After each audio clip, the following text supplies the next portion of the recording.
മറ്റന്നാളാണ്, അതായത് നാളെയാണ് കാർത്തി ചേച്ചിയുടെ വളകാപ്പ് ഫംഗ്ഷൻ വരുന്നത്. ഈ കാർത്തി ചേച്ചി ആരാന്ന് വെച്ച് കഴിഞ്ഞാൽ എൻ്റെ കസിൻ ബ്രദറിൻ്റെ വൈഫാണ്, അതായത് എൻ്റെ നാത്തൂനാണ്.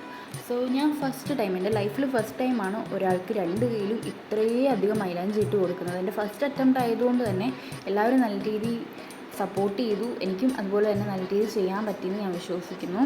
പിന്നെ നമ്മൾ ചേച്ചീനെ കംഫോർട്ടബിൾ ആക്കിക്കൊണ്ടായിരുന്നു ചെയ്തിട്ടുണ്ടായിരുന്നത്. ഫസ്റ്റ് കൈ കഴിഞ്ഞപ്പോഴത്തേക്കും ചേച്ചി ഉറങ്ങണമെന്ന് പറഞ്ഞു. അങ്ങനെ ചേച്ചി കിടന്നുകൊണ്ടായിരുന്നു അടുത്ത കൈ കംപ്ലീറ്റ് ചെയ്തത്. പിന്നെ ദേ കണ്ടോ, ചേച്ചി കിടന്നുറങ്ങിക്കൊണ്ടിരിക്കുകയാണ്. അതിനുശേഷം ഇരുട്ട് കിട്ടും. നമ്മൾ 2:30 ആയപ്പോൾ സ്റ്റാർട്ട് ചെയ്തത്. പിന്നെ എനിക്ക് അറിഞ്ഞുകൂടാ ഈ മെഹന്തി ഇടുമ്പോഴത്തേക്കൊരു എങ്ങനെയാണ് ഇങ്ങനെ ചരിഞ്ഞ് പോകുന്നത്. പിന്നെ ആ ഭാഗമെല്ലാം ഞാൻ ഫില്ലാക്കി സെറ്റാക്കി കൊടുത്തു. അതിനുശേഷം ഞങ്ങൾ എല്ലാം കഴിഞ്ഞിട്ട് ഞങ്ങളൊരു മന്തി കഴിക്കാൻ വേണ്ടി പോയി. അങ്ങനെ മന്തി വാങ്ങിയിട്ട് വീട്ടിൽ ചെല്ലാമെന്ന് വിചാരിച്ചു. അപ്പോഴത്തേക്ക് ഞാൻ ഹെൽമെറ്റ് ഇട്ടിട്ടുണ്ടായിരുന്നില്ല. അപ്പോൾ ക്യാമറയുടെ ഭാഗമായപ്പോഴത്തേക്ക് അച്ഛൻ എന്നെ ഇറക്കി നടത്തിക്കുമായിരുന്നു. സോ നടക്കുക മാത്രമല്ല, ഞാൻ ഓടുകയും കൂടെ ചെയ്തു. ലാസ്റ്റ് ഞാൻ വീട്ടിൽ ചെന്നിട്ട് ബിരിയാണിയും മന്തി കഴിച്ചു. അതിനുശേഷം ചേച്ചി രാവിലെ എനിക്ക് നല്ല കളർ വന്നെന്ന് പറഞ്ഞ് ഫോട്ടോ ഇട്ട് തന്നു.